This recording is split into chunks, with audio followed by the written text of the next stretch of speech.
નમસ્કાર મિત્રો, આપણે વાત કરી રહ્યા છીએ પાશ્ચાત્ય સાહિત્ય મીમાંસાની અને એમાં એરિસ્ટોટલે આપેલી વિચારણાને સમજવાનો પ્રયત્ન કરીએ છીએ. આગળના વિડીયોમાં આપણે જોયું કે એરિસ્ટોટલે કાવ્ય તત્વની કઈ રીતે વિચારણા કરી છે, કાવ્ય શા માટે લખાય છે, એ શા માટે લખાવવું જોઈએ, એના પ્રકારો કેવા હોય છે, એનાથી શું ફળ પ્રાપ્તિ થાય છે અને સાહિત્યનું એટલે કે કલાનું સત્ય વ્યવહારના સત્યથી કઈ રીતે અલગ પડે છે, આ બાબતે એરિસ્ટોટલના વિચારોને આપણે જોતા ગયા છીએ. આજે એનાથી આગળ વધીએ. એણે જે મુખ્યત્વે વિચારો કર્યા છે એ સમયે પ્રચલિત એવા મહાકાવ્ય અને ટ્રેજેડી જેવા મોટા સ્વરૂપોને ધ્યાનમાં રાખીને પોતાની મોટા ભાગની વિચારણા આપી છે. અને એ વિચારણાએ માત્ર ગ્રીક સાહિત્યને જ નહીં પણ હજારો વર્ષ પછી, આજે 1000 એટલે 2,500 વર્ષ પછી પણ આજે એ એટલા જ વિચારણીય મુદ્દાઓ આપે છે. આજે પણ એમણે કરેલી મૂળભૂત વિચારણાની બહાર આપણે જઈ શકતા નથી. તો એ રીતે એરિસ્ટોટલનું એક વિશિષ્ટ એવું મહત્ત્વ છે. એ આપણે ગયા વિડીયોમાં જેમ જોયું એમ કે કાવ્યનું સ્થાપન કરે છે. એક અર્થમાં પ્લેટોની સામે એ બચાવનામું રજૂ કરે છે. કાવ્ય જગત, કળા જગતના વકીલ તરીકે જાણે કે કેસ લડે છે અને એવી મજબૂત દલીલો આપે છે કે એના મહત્ત્વને આપણે સ્વીકારવું પડે. તો એવા એરિસ્ટોટલ મહાકાવ્યના મુકાબલે ટ્રેજેડીને એ વધારે અસરકારક અથવા ચડિયાતું એવું કાવ્ય સ્વરૂપ માને છે. એની પાસે માનવાના કારણો પણ છે, એની પણ ચર્ચા કરશું આપણે. એ મહાકાવ્યની અંદર વર્ણન ભારને જુએ છે, જ્યારે ટ્રેજેડીમાં ક્રિયાત્મક ભારને એ નજર સામે રાખે છે. જુઓ કે ટ્રેજેડીનો શબ્દ એ એક્શનનો શબ્દ છે, મહાકાવ્યનો શબ્દ એ વર્ણનનો છે. અને એ એવું સ્વીકારે છે કે એક્શનનો શબ્દ ભાવક ચિત્ત પર વર્ણનાત્મક શબ્દ કરતાં વધારે અસર પાડે છે. તો આ રીતે એરિસ્ટોટલ થોડુંક જુદું વિચારતા થાય છે. બંને પ્રકારો સરળ, સંકુલ, શોકજનક અને નૈતિક એવા 4 પ્રકારમાં વહેંચીને એ આખી વાતને જુએ છે કે ઘણીવાર સરળ હોય, સંકુલ પણ હોય, નૈતિક બાબતોને કેન્દ્રમાં રાખનારા હોય અને શોકજનક હોય. આવા વિભાગોમાં વહેંચીને એ બંને સ્વરૂપોની વાત કરે છે. અને સાથે એ સ્વીકારે છે કે બંને સ્વરૂપો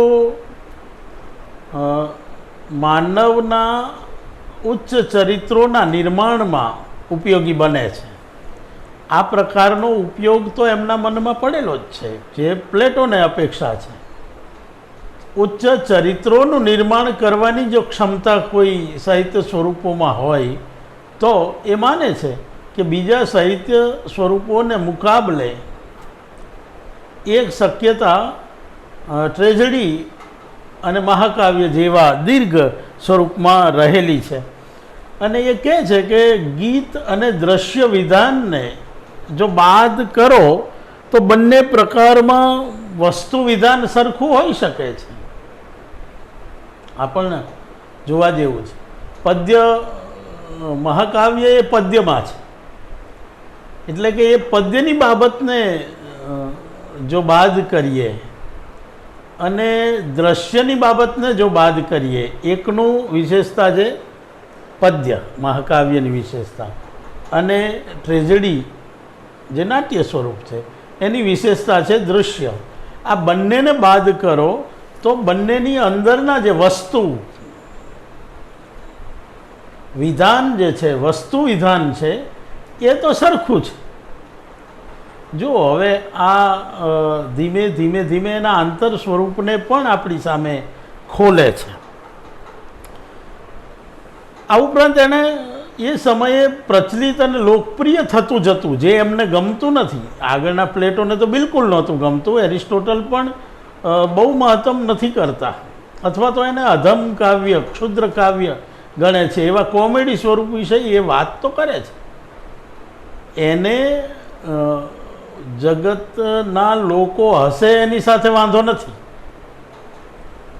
એને કોમેડી સાથે વાંધો નથી, પણ કોમેડી નિમિત્તે જે શસ્ત્રો વપરાય છે કટાક્ષના અને જે ચરિત્ર નિર્માણમાં જે પ્રકારની શિથિલતા દાખવવી પડે, કારણ કે સામેનાને હસાવવો છે, તો એ જે ચરિત્ર હનન થાય છે એ એરિસ્ટોટલને મન પ્રસન્ન કરનારી બાબત નથી. વાત તો જરૂર કરે છે એ તો એ રીતે એ કહે છે કે મહાકાવ્યો અને ટ્રેજેડી આ બંનેને અનેક પરિમાણો મળી શકે અને એમાં અનેક શક્યતાઓ રહેલી છે, કારણ કે વિસ્તૃત પટ્ટ ઉપર વિહાર કરતા આ બંને સ્વરૂપો, મહાકાવ્ય હોય કે ટ્રેજેડી હોય, એ બંને અદ્ભુત એવા ચરિત્ર નિર્માણો કરી શકે છે, અદ્ભુત એવી સિચ્યુએશન ક્રિએટ કરી શકે છે અને એના દ્વારા માનવ ચિત્તના ભાવોને, એ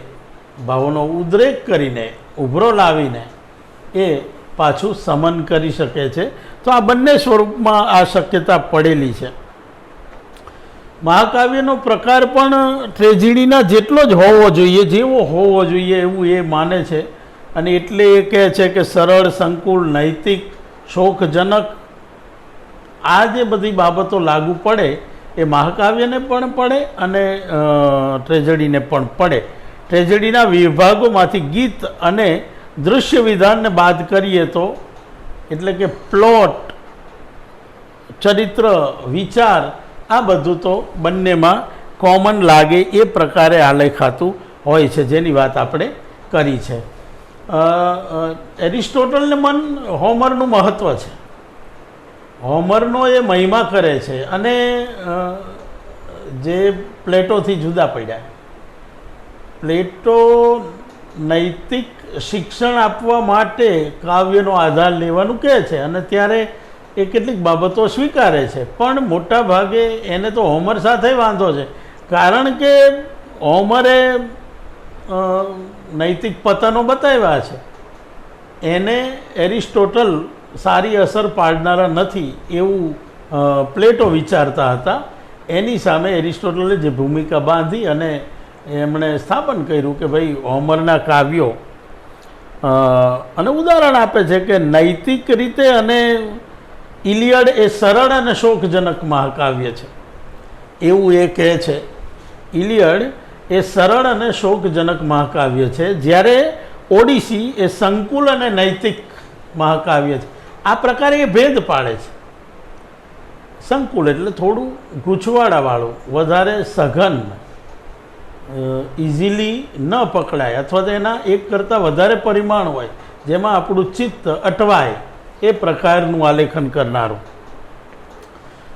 પ્લેટોએ જે ટ્રેજેડીના તત્વોની વાત કરી છે એમાં પહેલો પ્લોટ, આગળ આપણે વ્યાખ્યાને મૂકી અને સમજવાના છીએ ત્યારે વધારે ડિટેલમાં જઈશું, પણ પ્લોટ મહત્ત્વનો છે. ચરિત્ર, 3 પદરચના, 4 વિચાર, 5 દ્રશ્ય વિધાન અને 6 એ ગીત. આ ટ્રેજેડીના ઘટક તત્વો છે. આટલું તો ટ્રેજેડીમાં હોય ને હોય. અને એક સરસ વાત કરી જે આગળના મીમાંસકોથી એને અલગ પાડે છે, એ વાત એ કે આ ખાલી કરુણાંત નથી, એટલે કે અંતે કરુણનો જન્મ થાય ચિત્તમાં એવું નથી, કરુણ ગર્ભ છે. આ બે વાત અલગ છે. જરૂરી નથી કે અંત કરુણ હોવો જોઈએ. એ એવું કહે છે કે આરંભ થાય ત્યાંથી જ કરુણ ઘૂંટાવાનું શરૂ થઈ જાય, એના ગર્ભમાં જ કરુણ રસ, કરુણ ભાવ પડેલો હોય છે. તો આ ટ્રેજેડીને જોવાની એમની રીત જુદી છે. એ જે રીતનું વિશ્લેષણ કરે છે આ સ્વરૂપનું, એણે આધાર આપ્યો છે વિશ્વભરના મીમાંસકોને સ્વરૂપને સમજવા માટેનું એક મોડેલ પૂરું પાડ્યું છે એમ કહીએ તો ચાલે. એણે જે વસ્તુ પ્રમાણે પ્રકાર આપ્યા છે એમાં સંકુલ, ક્ષોભજનક, એઝેક્સ જેને કહે છે ગ્રીકમાં, નૈતિક એટલે કે નીતિથી પ્રેરાઈને, પેલિયસ, પ્રિથોડિયસ અને 4 આમાં કેવળ દ્રશ્ય તત્વને ગણવામાં આવ્યું નથી. દાખલા તરીકે ફોર્સિડિયસ અને પ્રોમેથિયસ. આ એણે વસ્તુ પ્રમાણે કે કેવા કેવા પ્રકારના વસ્તુ એ ટ્રેજેડીના હોઈ શકે. સંકુલ હોઈ શકે, શોકજનક હોઈ શકે, નૈતિક નીતિથી પ્રેરાઈને હોઈ શકે અને કેવળ દ્રશ્ય તત્વને ગણવાનું નથી. આ પ્રકારના એણે પ્રકારો પાડી અને વાત કરી છે. એમણે જે ટ્રેજેડીની વ્યાખ્યા આપી છે એ તમને આ વિડીયોની સાથે મૂકવાનો છું એટલે એ લખી લેજો. એ વ્યાખ્યા પહેલાં તો જોઈએ અને એને પછી સમજવાનો આપણે પ્રયત્ન કરીએ.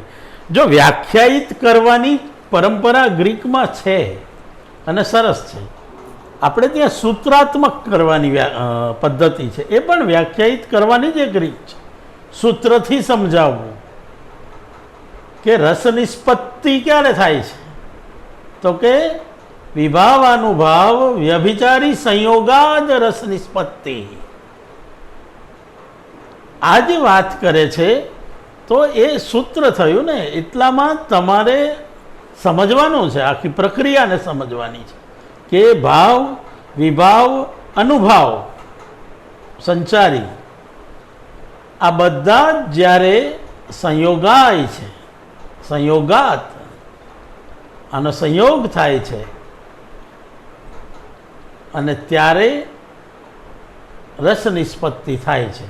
હવે આવું વાક્ય એની વ્યાખ્યા કરે છે. આખી રસ નિષ્પત્તિને સમજવી હોય, પ્રક્રિયાને સમજવી હોય તો આ વાક્ય સમજવું જરૂરી બને છે. એવી રીતે ટ્રેજેડી સ્વરૂપને સમજવા માટે એરિસ્ટોટલે જે વ્યાખ્યા આપી છે એ આપણે જોઈએ. ટ્રેજેડી એટલે એક ગંભીર, સ્વયં સંપૂર્ણ અને નિશ્ચિત કદની ક્રિયાનું અનુકરણ. જુઓ, ટ્રેજેડી એટલે ગંભીર, સ્વયં સંપૂર્ણ અને નિશ્ચિત કદની ક્રિયાનું અનુકરણ. એ અનુકરણ થયેલું હોય છે જેના વિવિધ પ્રકારો નાટકના જુદા જુદા ભાગમાં જોવા મળતા હોય છે. આ અનુકરણ નાટકના જુદા જુદા ભાગોમાં જોવા મળતું હોય છે. એવી દરેક પ્રકારના કલાત્મક અલંકરણોથી શોભતી ભાષામાં અને કથનની નહીં પણ અભિનયની રીતિથી, કથનની નહીં પણ અભિનયની રીતિથી ટ્રેજેડી એટલે કરુણા અને ભય દ્વારા લાગણીઓનું ઉચિત કેથાર્સિસ સાધે છે. આ એની વ્યાખ્યા છે. આ તમારે યાદ રાખવાની છે. એ યાદ રાખશો એટલે એરિસ્ટોટલે ટ્રેજેડી વિશે શું કહ્યું છે એ આપણને બહુ જ સ્પષ્ટ રીતે સમજાઈ જશે. હવે જો આમાં આપણે એક એક શબ્દને સમજતા જઈએ અને વિગતે સમજતા જઈએ. પહેલું જ વાક્ય છે ટ્રેજેડી એટલે એક ગંભીર. પહેલું જ શરતના ફિલ્ટર મૂકતા જાય છે. એક તો એનો વિષય એ હળવો ના હોવો જોઈએ. ટ્રેજેડીના વિષય ક્યારેય હળવાશવાળા ન હોય. આ પહેલી શરત મૂકી. જીવનના ગાંભીર્યને સૂચવતા હોય, જીવનના એવા પ્રશ્નોને કેન્દ્રમાં રાખતા હોય જે જીવનના કશાક એવા રહસ્યને બતાવતા હોય, એવા પ્રશ્નોને ચિંતતા હોય એવા હોવા જોઈએ. એટલે પહેલી જ શરત કે ટ્રેજેડીનું કથાવસ્તુ જુઓ તમે. કથાવસ્તુ એટલે શું એ તો તમે આટલા વર્ષો ભણી ગયા છો, ગ્રેજ્યુએશન કર્યું છે એટલે સ્વાભાવિક ખબર હોય કે જે ઘટના, મુખ્ય ઘટના, જે પાત્રો છે એના જીવન આસપાસ બનેલી જે ઘટના છે એ પ્લોટ છે, બરાબર. આખોય જે કમઠાણ રચવાનું છે કવિએ, એ આ પ્લોટ ઉપર રચવાનું છે. અને એવા કમઠાણ રચવાનું જે પસંદ કરવાનું છે કથાનક, એ ગંભીર હોવું જોઈએ. આવી પહેલી શરત એ મૂકે છે. બીજી શરત એ અદ્ભુત છે અને એ આજ સુધી તમે એને નકારી ના શકો એવી શરત છે. એ છે સ્વયં પર્યાપ્ત. હવે આ સીધો જ વિવેક ઉપર આધારિત છે. વિષય વસ્તુ કેવું હોવું જોઈએ, તો એ કહે છે કે ભાઈ એક તો ગંભીર હોવું જોઈએ, આ તો પહેલી જ વાત છે. બીજું એ કહે કે ભાઈ ગંભીર તો બરાબર છે, એ તો હશે, ચલો જીવનના બહુ જ જેને ઇન્ટરેસ્ટિંગ કહેવાય એવા પ્રશ્નોને ચિંતતું હશે. પછી તો કે સ્વયં પર્યાપ્ત. આ બીજી શરત જે છે ને, એ જો આપોઆપ મહાકાવ્યથી અલગ પાડી દે. મહાભારત એ જીવનના કેટલા ગંભીર પ્રશ્નોને આલેખે છે ને. મહાભારત તો જીવનના કેટલા બધા પ્રશ્નોને આલેખે છે. પણ એ મહાભારત ટ્રેજેડીમાં ના ચાલે, એટલે કે ટ્રેજેડી સ્વરૂપમાં લખાયેલ નાટકમાં નહીં ચાલે. કેમ? તો કે સ્વયં પર્યાપ્ત નથી. કેટલી બધી પેઢીની વાત કરી છે એમાં. તો છેક વ્યાસજીના, એટલે કે એના લેખકના જન્મ પહેલાથી કથા ચાલુ થાય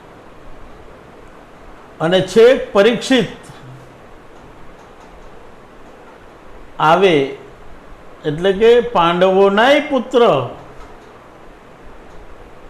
સુધી વાત પહોંચે, પાંડવોના પુત્રના પુત્ર સુધી વાત પહોંચે. તો કેટલી બધી પેઢીને સાંકળી લે છે. હવે ટ્રેજેડી માટે ના પાડે છે. એરિસ્ટોટલ એવું કહે છે કે આવો એક ધારો અંતહીન ચાલ્યા જ કરતી ઘટનાઓ અને એક પછી બીજા પ્રશ્નો ઉપર ફોકસ થતાં કથાનકથી ટ્રેજેડી સર્જાય નહીં.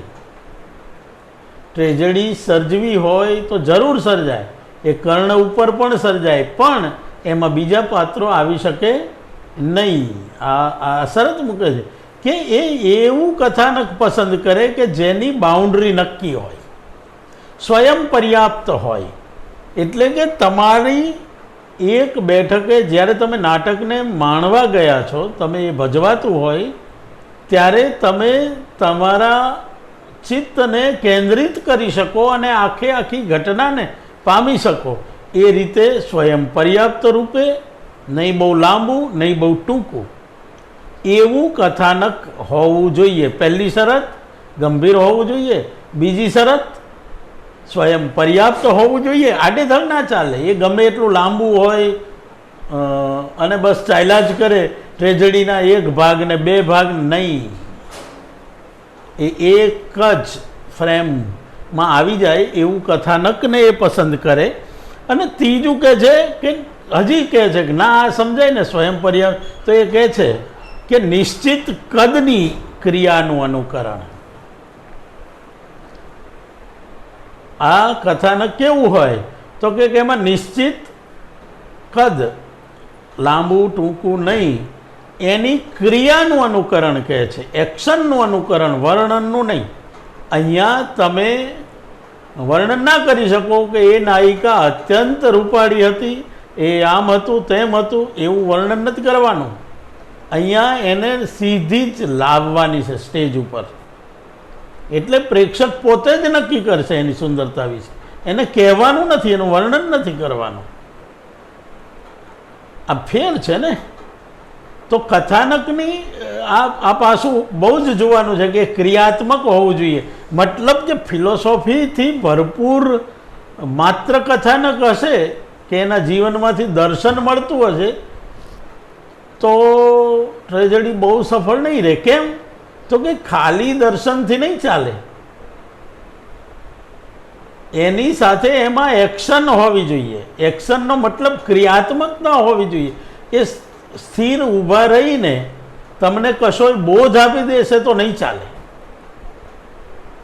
તો આ જો કથાનકમાં જ એમણે 3 શરતો મૂકી છે. એક, ગંભીર એવું કથાનક હોવું જોઈએ, જીવનના રહસ્યોને અથવા તો જીવનના ઉચ્ચ આદર્શોને ગંભીરતાથી વિચારતું હોય એવું કથાનક હોવું જોઈએ.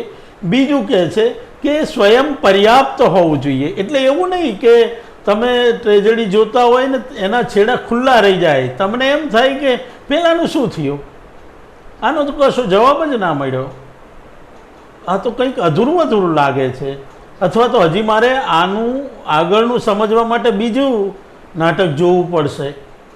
તો એ સ્વયં પર્યાપ્ત નથી. એ એમ કહે છે એરિસ્ટોટલ કે એકી બેઠકે, એટલે કે તમે જ્યારે ટ્રેજેડી જોવા બેસો છો ત્યારે એ જે 2-2.5 કલાકનો કે 3 કલાકનો ગાળો હોય એ દરમિયાન આખું કથાનક તમારા ચિત્તમાં એની સમસ્યાઓ, એના રહસ્યો, એનું ચિંતન સાથે આવી જવું જોઈએ. પછી આમાં સિરિયલ જેવું નહીં ચાલે કે આજે આટલું અને આવતીકાલે અથવા તો બીજા ભાગમાં તમે આટલું પામશો. ના, ટ્રેજેડીમાં એવું નહીં ચાલે. ટ્રેજેડીમાં તમારે એ સ્વયં પર્યાપ્ત જ હોવું જોઈએ. અને એ તમે જે યુનિટ જુઓ, એટલે કે જે કૃતિ જુઓ છો એ શરૂ થાય ત્યાંથી પૂરા થાય ત્યાં સુધીમાં ભાવક ચિત્તના પ્રશ્નોનું, એની જિજ્ઞાસાનું, એના વિસ્મયનું, એની જે ઉત્કંઠા છે, વોટ ઇઝ નેક્સ્ટ, એનો જે ભાવ છે એ ભાવ સંતોષાવો જોઈએ. એવું સ્વયં સંપૂર્ણ એવું કથાનક હોવું જોઈએ. અને ત્રીજી શરત એણે એવી કીધી કે એ નિશ્ચિત ભાગમાં અને ક્રિયાત્મક અનુકરણ હોવું જોઈએ. અનુકરણ એ એરિસ્ટોટલને બહુ જ એરિસ્ટોટલના અર્થમાં જુઓ અને એ રીતે એ અનુકરણને અહીંયા મૂકે છે અને કહે છે કે ક્રિયાનું અનુકરણ હોવું જોઈએ. બેઠા બેઠા કોઈ 4 રસ્તે વાતો કરતા હોય અને વાતની લેવલ બહુ જ ગંભીર છે, માનીએ તત્વજ્ઞાનની ચર્ચા છે, જીવ જગતને ઈશ્વર વિશે વિચારી રહ્યા છે, ગંભીર પ્રશ્નો વિચારી રહ્યા છે, પણ એ 4 કલાક સુધી ટ્રેજેડી ચાલે, 2.5-3 કલાક સુધી, ત્યાં સુધી એ 4 રસ્તે બેસી અને જીવનના ગંભીર પ્રશ્નોને, અને નક્કી હોય, સ્વયં સંપૂર્ણ હોય એ પણ પાછું કે આ પ્રશ્નનો આટલા સમયમાં આપણે નિકાલ લાવવો છે, એવી ચર્ચા કરતા હોય તો પણ એ ટ્રેજેડી નથી. ટ્રેજેડી ક્રિયાનું અનુકરણ છે. એટલે કે એમાં એક્શન હોવી જોઈએ, ઘટના ઘટવી જોઈએ, ન વર્ણન નહીં, ખાલી સંવાદ નહીં, એક્શન બહુ જ મહત્ત્વની કરે છે. અને આ રીતે એ પેલા મહાકાવ્યથી અલગ પાડે છે આ સ્વરૂપને અને બહુ જ મહત્તમ કરે છે કે નિશ્ચિત કદની ક્રિયાનું. અને એ કેવી ક્રિયા? ક્રિયા પછી નિશ્ચિત કદની છે. વેઇટિંગ ફોર ગોદો આધુનિક નાટક તમે જુઓ, એ પરંપરાના વિરોધમાંથી જન્મેલું છે. એમાં તમે શરૂઆત થાય અને પડદો પડે એ બંને સમયગાળામાં ક્યાંય નિશ્ચિત કદની ક્રિયા નથી. એન્ટી ટ્રેજેડી જેને કહેવાય. આમ તો એ કોમેડીનું ટ્રેજિક વર્ઝન ને પરંપરાના વિરોધમાંથી એ જન્મેલું નાટક છે વેઇટિંગ ફોર ગોદો. અને એટલે જ એમાં ગમે ત્યાંથી શરૂ કરો, કોઈ સૂચનાઓ તમે એ નાટકની વાંચશો તો આપણને ખબર પડશે કે કશું કરવાનું કોઈ સૂચના જ નથી. પ્રેક્ષક ઈચ્છે, નટ ઈચ્છે એ કરી શકે, બસ એણે શું કરવાનું છે, રાહ જોવાની છે. એ પહેલાંય રાહ જોતા હતા, પડદો ઉપડે પહેલાં પણ એમાં ઋતુઓ બદલાતાના થોડાક નિર્દેશો મળે, એનો મતલબ કે ટાઈમ ફેક્ટર ચાલુ છે, સમય વહી રહ્યો છે, એ બતાવવા માટેની જે પ્રયુક્તિઓ છે એને બાદ કરતાં કશું જ કરવાનું નથી, કંઈ થતું નથી, કોઈ સૂચનાઓ નથી. તો એરિસ્ટોટલ એ નાટકને નહીં ગણે, ટ્રેજેડીમાં ના આવે. એનું કહેવાનું એ કહે છે કે આવું ના ચાલે, નિશ્ચિત કદ નથી આમાં, કથાનક અંતહીન છે. વેઇટિંગ જ ચાલવાનું છે એમ. અંત પછી પણ નાટક પૂરું થાય ત્યાં પૂરું થતું જ નથી એમ, એવું નહીં. એરિસ્ટોટલનો આગ્રહ છે કે એવી નિશ્ચિત કદની ક્રિયાનું અનુકરણ કરવાનું છે જેનો અંત પણ હોય, અનંત નહીં. આ વાત ટ્રેજડી સંદર્ભે એમણે કરી છે. આ ખાલી ટ્રેજડી નહીં લાગુ પડે. તમે જો વિચાર કરશો તો એરિસ્ટોટલે જે પાયાના પ્રશ્નો ઉઠાવ્યા છે એ બધા જ સ્વરૂપોને જુદા જુદા રૂપે લાગુ પડે છે અને એના કારણે પણ ઘણી બધી વિચારણાઓ આપણને મળી. પછી લખે છે અનુકરણ થયેલું હોય છે જેના વિવિધ પ્રકારો નાટકના જુદા જુદા ભાગમાં જોવા મળતા હોય છે. અનુકરણ એટલે કે ક્રિયાત્મક અનુકરણના જુદા જુદા ભાગો નાટકના જુદા જુદા ભાગોમાં જોવા મળે. એટલે કે તમે નાટક એટલે સતત ક્રિયાનું અનુકરણ છે ને. એ પડદો ઉપડે ત્યારથી ક્રિયાઓ બતાવે છે, દ્રશ્યો ભજવી બતાવે છે, દ્રશ્યો કહેતા નથી. નવલકથા કહે, વર્ણન કરે, એમાં વચ્ચે સંવાદ પણ હોય. એમાં સર્વજ્ઞ પદ્ધતિએ કીધું હોય તો પછી કૃષ્ણએ વાંસળી હાથમાં લીધી અને વગાડવાનું શરૂ કર્યું તો એ આપણે સમજવાનું છે. પછી કૃષ્ણના ચિત્તમાં એવો વિચાર જન્મો કે, એટલે કે તમે જુઓ કે લેખક કૃષ્ણના ચિત્તની અંદર પ્રવેશ કરે છે. આ કથન પદ્ધતિ છે સર્વજ્ઞની. અહીંયા પ્રેઝન્ટેશન છે, કથન નથી. પાત્ર કથન કરે છે, કહે છે, વાત કરે છે, ઇન્ટરેક્શન કરે છે એકબીજા પાત્રો સાથે, પણ એનાથી દર્શકને જે ચિત્તમાં આરોપિત થાય છે, ચિત્તમાં જે દ્રશ્ય રિક્રિએટ થાય છે એ વાસ્તવિક જીવનમાં થતા દ્રશ્યોને મળતું આવે એ નથી. એ નથી છતાં એને મળતું આવે એ રીતનું ને. એમાં પણ ક્રિયા જુદા જુદા પ્રકારની છે ને, વૈવિધ્યવાળી છે, પ્રસંગને અનુરૂપ છે એક્શન. તો આ પ્રકારનું એ ટ્રેજડીના જુદા જુદા અંગો દ્વારા વ્યક્ત થયેલું હોવું જોઈએ. એવી દરેક પ્રકારના કલાત્મક અલંકરણથી શોભતી ભાષા. આ તમે આને વ્યાપક અર્થમાં જોઈ શકાય. અને ત્યારે આગળ વાત કરેલી છે ભૂમિકા વખતે કે વાક કલાનું તો જબરદસ્ત વળગણ હતું આ પ્રજાને. ગ્રીક પ્રજામાં રેટોરિક્સ, એક છટાથી બોલવું અને સામેનાને પ્રભાવિત કરવા, બોલીને પ્રભાવિત કરવા, એનો બહુ જ મહિમા છે ગ્રીક પ્રજામાં.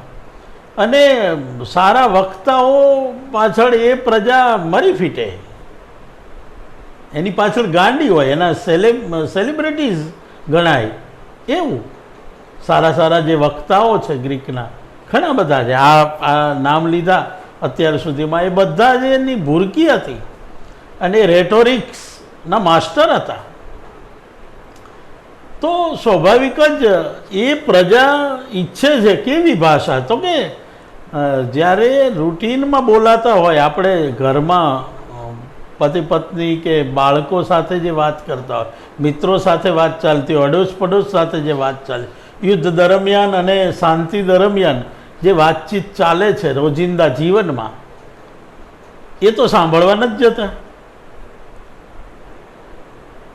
આપણે જ્યારે ફિલ્મ જોવા જઈએ છીએ કે આપણે જ્યારે મુશાયરામાં જઈએ છીએ ત્યારે ત્યાંનો બેઠેલો કવિ અથવા તો ફિલ્મમાં જે રજૂ થાય છે એ રોજિંદા જીવન જેવું જ હોય. કેમ છો ને મજા ને જય શ્રી કૃષ્ણ ફલાણું ઢીકણું. તો 3 કલાક સુધી આજ તમને બતાવે તો બ્રશ કરતા ને પછી ખાટલામાંથી ઊભા સૂતા ને બેસતા ને જમતા ને કોઈ ક્રિયા નહીં, કોઈ વિશેષ પાસા નહીં.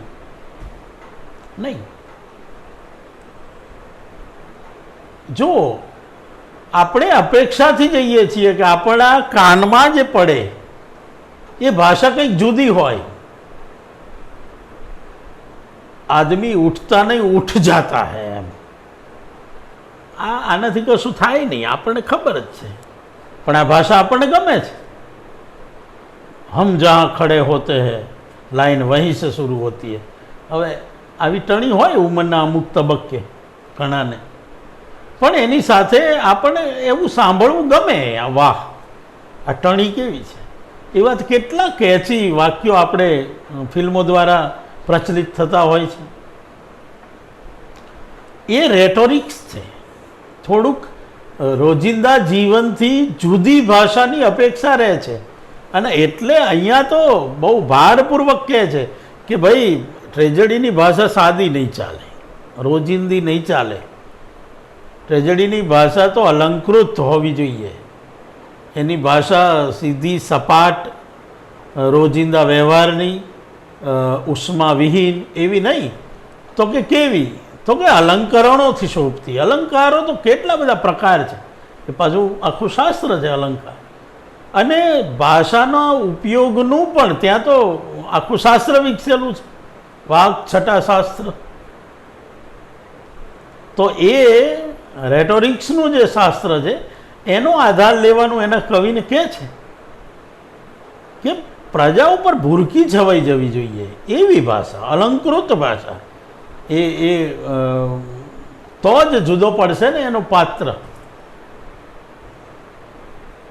માણસને જુદા પાડનારા કયા તત્વો? તો કે કપડાથી માણસ જુદો પડે, દેખાવે. બોલવાથી બહુ જ જુદો પડતો હોય છે. જે કાંઈ માણસનું મૂલ્ય થતું હોય છે એ આપણે રોજિંદા જીવનમાં પણ જોઈએ છીએ કે માણસ લગર વગર હોય પણ એક વખત બોલવાનું શરૂ કરે એટલે હજારોની મેદની ચૂપ થઈ જાય, એક સંમોહિનીમાં આવી જાય અને સાંભળે. વાત તો સીધી સાદી જ કરતા હોય છે. કદાચ એનાથી વધારે સારી વાત આપણા પિતાએ કરતા હોય, આપણા ઘરની આસપાસ રહેતા કોઈ વ્યક્તિએ કરતા હોય, આપણા શિક્ષકો કરતા હોય, પણ એને એટલી ગંભીરતાથી નહીં લે જેટલું કોઈ આવો ઓરેટર આવે. અને અત્યારે તો એનો યુગ છે, પાછો ફરી બેઠો છે આપણે ત્યાંય ગુજરાતમાંય. તમે જુઓ કે લોકો પૈસા આપી આપી અને ભાષણો સાંભળવા જાય છે. સ્કિલ કેળવવાની છે, બોલવાની. આજે એવા સ્પીકરો છે ને, તમે 2.5-3 કલાક સાંભળીને આવો, 2 કલાક, ત્યારે તમે કાનમાં જાણે કે મધ રેડાતું હોય એવું આપણને ઓડિયન્સ દેખાય, મંત્રમુગ્ધ. તાળીઓ ઉપર તાળીઓ પડતી હોય અને વક્તા એવો ખીલો હોય કે કેટલું અદ્ભુત. પણ તમે 2-2.5 કલાક પછી ઘરે આવો અને નિરાતે એનું વિશ્લેષણ કરો તો શક્ય છે એમાંથી કશી એકાદી વાતે એવી ના મળી હોય, એવું બને. પણ એ પ્રભાવ છે પેલા રેટોરિક્સનો. એ અર્થમાં એરિસ્ટોટલ નથી કહેતો, આવું પણ સમજવું. પણ એ જરૂર એવું કહે છે કે ભાષા એ રોજિંદી નહીં, એ ક્રિયાને અનુરૂપ અને અલંકારોથી શોભતી. અને તમારી જાણ ખાતર સાદગી પોતે પણ એક અલંકાર છે, પણ એની જરૂર જ્યારે હોય ત્યારે વાપરવાનો હોય. તો આ રીતે એ ભાષાનું કહે છે. પછી એણે બીજું શરત મૂકી કે ટ્રેજડી એ કથનની નહીં પણ અભિનયની રીતિથી. એટલે કે કહેવાનું નહીં, એ તો મુદ્દો ચર્ચી દીધો મેં કે ભાઈ એ કંઈ કહેતો નથી, વર્ણન નથી કરતો, ભજવી બતાવે છે. તો કે આ ભજવવાની કળા છે. ટ્રેજડી એ કરુણા અને ભય દ્વારા, ટ્રેજડી એ કરુણા અને ભય દ્વારા લાગણીનું ઉચિત કેથાર્સિસ સાધે છે. કાલે કેથાર્સિસ શબ્દને ગયા વિડીયોમાં આપણે જોયેલો. તો વિરેચન કરે છે, આપણા ભાવોને એ પ્રગટાવે છે. અને એ બધા માનતા આવ્યા છે. આપણે ત્યાં ભારતમાં શૃંગારનું ખાસું મહત્ત્વ છે અને આપણા કવિઓએ શૃંગારને બહુ જ ગાયો છે. અને સુખાંત નાટકોની પરંપરા રહી છે. ગ્રીક આપણાથી બિલકુલ વિપરીત એવી રીતે કરુણાંત એવા નાટકોમાં એમને રસ પડ્યો છે. અને એટલે વિચારણામાં એમણે કરુણ અને તમે જુઓ કે ભય એટલે એટલા માટે છે કે તમારી ઉપર કોઈક બેઠું છે. આપણે ત્યાં એ ભય તો છે, પણ ઉપર સ્વર્ગ અને નર્ક છે. ઉપર દેવદેવીઓ રૂઠી જાય તો એ તમારા જીવનની પથારી ફેરવી નાખશે. આ ગ્રીકની પ્રજા ઉપર કંટ્રોલ રાખવા માટે, આમ તો કંટ્રોલ માટે જ છે આ બધું. ધર્મની વાત, મૂલ્યોની વાતના પાછળ જાણે અજાણે આ જ ભાવ પડેલો છે કે બધાની ઉપર કંટ્રોલ કઈ રીતે રાજા રાખે, એના પોલીસ બળથી, એની મિલિટરીથી રાજા ચોક્કસ કરે, કાયદાઓથી કરે કંટ્રોલ, પણ અને સજાઓ કરીને કરે. પણ એ પછી ઘણા માણસો એવા હોય છે કે એને ગણકારે નહીં. એવા સંજોગોમાં એક એવું નૈતિક રીતે આપણને લાગે કે ના, અહીંયા ભલે રાજા જોતો નથી, અહીંયા કોઈ કાયદો નડે એમ નથી, નથી પોલીસ હાજર, નથી મિલિટરી હાજર, અહીંયા હું ગુનો કરીશ તો કંઈ પ્રોબ્લેમ નહીં આવે. આવું જ્યારે એના સંજોગો બને ત્યારે મનમાં એમ થાય કે ના, ચોરી ના કરાય યાર, ભલે કોઈ ના જોતું હોય, મારાથી આવું ના કરાય, આ તો ગુનો ગણાય. અને કોઈ ના જોવે તો કંઈ નહીં, મારો અંતરાત્મા જોવે છે. અંતરાત્મા એટલે શું? ઉપર ઈશ્વર જોવે છે, મને એની સજા મળે, ભલે કોઈ નહીં. અને તમે જુઓ કે પ્રાયશ્ચિતની આખી વ્યવસ્થા આવી. ભૂલ થઈ ગઈ હોય, સભાનતાથી કરવું જુદી વાત છે, ભૂલ થઈ હોય ત્યારે કઈ રીતે, અને સભાનતાથી કર્યું હોય છતાંય સભાન થાય જ્યારે, ત્યારે એમાંથી છૂટવું કઈ રીતે, એ બધાના રસ્તાઓ ધર્મોએ એટલે તો ઘડ્યા. એ નૈતિક રીતે પોતાને આદર્શોને વળગી રહે એ માટેની આખી વ્યવસ્થા છે. તો ગ્રીકમાં એ જડબે સલાક છે ને, એટલે એમણે આ બે, કરુણ અને ભય, આ બંને ભાવોનું એ કહે છે કે ઉભરો લાવે છે અને એનું નિરસન કરે છે. તો ટ્રેજડીની વ્યાખ્યા આ રીતે એરિસ્ટોટલે સમજાવી છે. એના વિશે આપણે હવે પછીના વિડીયોમાં થોડું બધી વાત કરશું. મળીએ.